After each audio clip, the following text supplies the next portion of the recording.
L'écoutez Sichot Chelek Vav, troisième sikha sur Vaïri. Alors dans notre paracha, Yaakov il bénit ses enfants juste avant de mourir. Et pour son premier-né, pour Réhouven, la bénédiction que Yaakov donne est la suivante.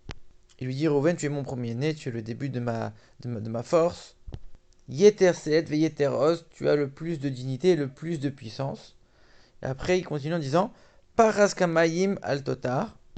Et sur tous ces deux versets, Rachid donne les explications suivantes. C'est quoi Yeter Seet ve Yeter Az, le plus de dignité, le plus de force?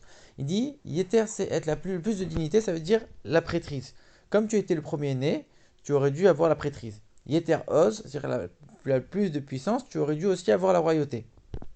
Et Rachid explique que Reuven a perdu ses avantages.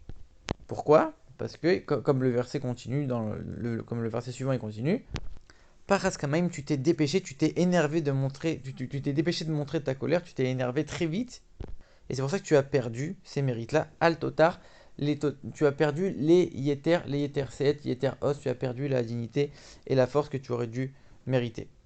Donc ici on nous dit que Reuven il a perdu la prêtrise et la royauté, mais on ne nous dit pas qu'il a perdu le droit d'aînesse. Il reste le premier-né malgré tout apparemment.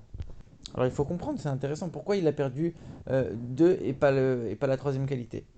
Alors qu'il y a d'autres endroits où on nous dit clairement que, dans d'autres versets, que Yosef il est devenu le premier-né. D'ailleurs, on voit que Yosef il a pris deux tribus. Ménaché et Ephraim, ses enfants, ils ont pris deux tribus entières. Donc il a pris la double part du premier-né, comme pour dire j'ai pris la place de Rouven. Et on nous dit que quand même Rouven il a gardé une certaine place de premier-né. Et il faut comprendre qu'est-ce que ça veut dire. Et après Rouven, donc on va passer maintenant à Yehuda. Qu'est-ce que Yaakov il dit à Yehuda? Il lui dit tu es un jeune lion. Mi terev beni alita. De la proie, tu t'es levé, mon fils. C'est quoi teref? La proie de teref. Et le Rachid nous explique que ça vient du même mot tarof toraf. Quand les frères de Yosef, ils ont fait croire à Yaakov que Yosef, il avait été mangé par un animal. Et ici, Rachid nous dit, grâce à toi, Yehuda, les frères n'ont pas tué Yosef. N'ont pas teref, ils n'ont pas déchiré, ils n'ont pas tué Yosef. Et au contraire, ils l'ont juste vendu grâce à toi, Yehuda. Et il continue en disant, donc la suite du verset, béni Alita, toi tu t'en es séparé, mon fils. Et Rachid dit, tu t'es éloigné de ça. Et il rajoute, et aussi, tu as reconnu que Tamar avait raison, et tu lui as évité d'être brûlé grâce à toi. Ici, il faut comprendre pourquoi Rachid il raconte deux histoires qui n'ont rien à voir, du même mot. Pourquoi il rajoute l'histoire de Tamar ici? Qu'est-ce que ça vient faire? Et c'est pas que Rachid dit c'est soit l'un, soit l'autre explication. C'est les deux ensemble. Comment c'est possible? Alors ici, le rabbi il explique que cette expression miterev beni alita, on pourrait la comprendre de deux manières. Soit miterev beni, de la proie de mon fils, c'est-à-dire quand Yosef il était en proie, mon fils Yosef il était en proie, alita, tu t'es écarté du complot de Yosef. Ou alors on peut le découper différemment. Miteref, de la proie, beni alita, de cette proie, de ce complot, mon fils, donc toi Yehuda mon fils, tu t'es écarté. C'est quoi la différence? Parce qu'en vérité le sens c'est le même. La seule différence c'est que si on nous dit Miterev béni, la proie de mon fils, le complot contre mon fils, donc ça veut dire que ça vient exclure l'histoire de Tamar. Le complot de mon fils, c'est jamais l'histoire de Tamar. Par contre si on dit du complot, de cette proie, Miterev, mon fils, toi Yehuda mon fils, tu t'es écarté, ça peut aussi inclure l'histoire de Tamar.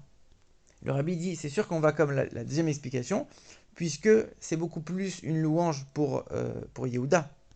Quand Yaakov lui dit, toi mon fils, tu t'es écarté, au lieu de dire le complot contre mon fils Yosef, et là on est en train de dire quelque part, tu étais un petit peu aussi dans l'histoire avec Yosef, là on dit non, toi tu t'es écarté complètement, toi mon fils.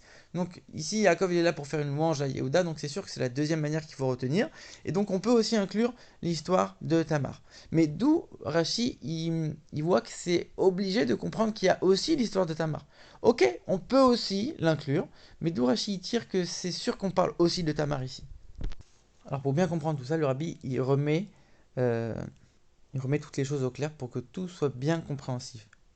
Ici on est en train de nous dire que Yehuda, lui, il est devenu le premier-né, c'est-à-dire que lui, il a hérité de la royauté, à la place de Rouven. Pourquoi? Parce que Yehuda, il a sauvé Yosef.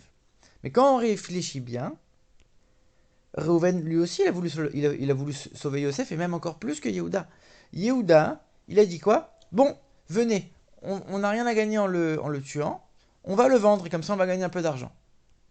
Alors que Reuven, il a dit quoi? Dès le début, avant même que Yehuda y parle, il a dit quoi? Venez, on le tue pas. on le tue pas, on va le mettre dans le puits. Et la Torah, elle témoigne que l'intention de Réhouven, c'était de le ramener chez son père après quand ses frères auraient le dos tourné. Donc finalement, les deux, ils ont évité la mort de Yosef. Sauf que Reuven, lui, il avait une intention beaucoup plus noble, il voulait le ramener à son père, alors qu'Yehuda, il a pensé uniquement à avoir un profit, et finalement, c'était uniquement pour le vendre. Même si c'est vrai que par ça, il lui a sauvé la vie. Et puis, qu'est-ce qu'on reproche à Reuven? On lui reproche que quand Rachel, elle est morte, il a pris le lit de son père qui était dans la tente de Rachel, et il l'a mis dans la tente de Léa, sa mère. Parce que Yaakov, il avait pris son lit, et au lieu de le mettre dans la tente de Léa, il l'a déplacé dans la tente de Bilha, qui était la servante de Rachel. Et Reuven il a dit c'est quoi cet affront qui est fait à ma mère, je vais remettre le lit dans la tente de ma mère. Et pour ça, on lui a fait un reproche énorme et il a fait tchouva toute sa vie. Et Reuven il a reconnu ce tort qu'il a fait. Il aurait pas dû faire ça, il l'a reconnu. Mais d'un autre côté, la Torah nous dit qu'il n'a pas vraiment fauté. Reuven il a voulu il a eu une bonne intention, il a voulu faire bien, il a voulu faire témoigner du respect à sa mère finalement. Et malgré tout, il a reconnu cette faute. Et après, pendant 9 ans, parce qu'on voit que la vente de Yosef, c'était 9 ans après cette faute, même pendant 9 ans après, il était encore en train de faire tchouva, et c'est pour ça qu'il n'était pas présent pendant la vente de Yosef, il était occupé, toujours en train de faire tchouva, c'est pour ça qu'il a même pas pu être présent. Donc non seulement c'était pas une faute très grave, en plus il était imprégné complètement de ça. Alors que Yehuda, qui lui avait mis enceinte Tamar, à travers une relation assez atypique, au moment où Tamar était amenée pour être brûlée, il a dit non, elle a raison. Quand il a reconnu les signes, il a dit non, elle a raison, c'est de moi qu'elle est enceinte. Il a dit Sadka Mimeni, 2 mots. Yehuda, ni il a fait tchouva pendant 9 ans, ni rien du tout. Il a dit 2 mots. Alors ok, c'est vrai que grâce à ça, il a sauvé la vie de Tamar, mais d'un autre côté, Tamar, elle était là en train d'être amenée au bûcher avec ses 2 fœtus à l'intérieur d'elle.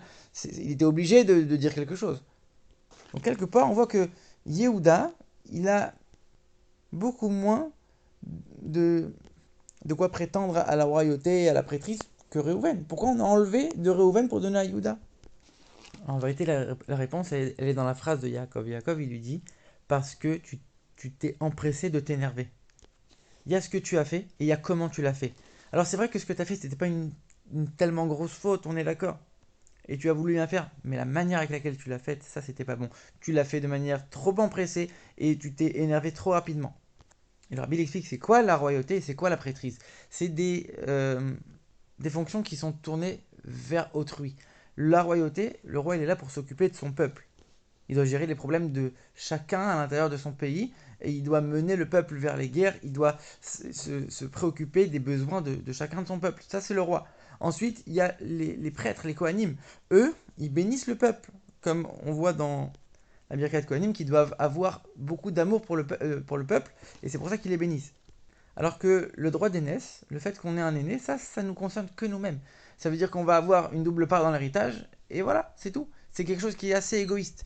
Alors, tout ce qui était consacré à autrui, il l'a perdu, la royauté et la prêtrise, parce que lui, il s'est empressé de faire quelque chose d'assez égoïste finalement. Il a voulu défendre sa mère, mais pour défendre sa mère, il a méprisé de l'honneur de son père, l'honneur de Bilha, l'honneur de ses demi-frères.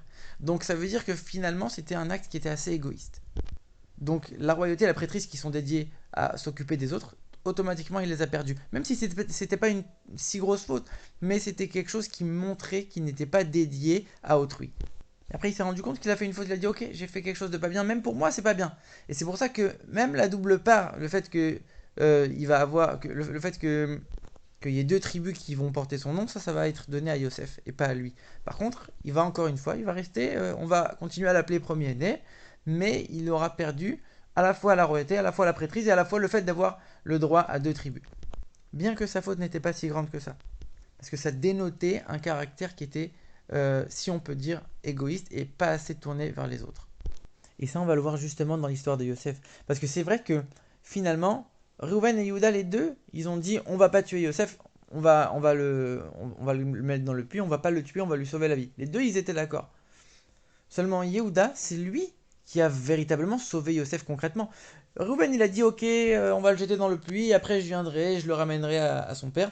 D'un autre côté, une fois qu'il était dans le puits, ni il s'est préoccupé de savoir s'il allait mourir de faim, ni il s'est préoccupé de savoir s'il y avait des serpents et des scorpions dans le puits qui auraient pu le tuer. Et il l'a laissé. Pourquoi? Parce qu'il était occupé à faire tchouva de ce qu'il avait fait 9 ans auparavant.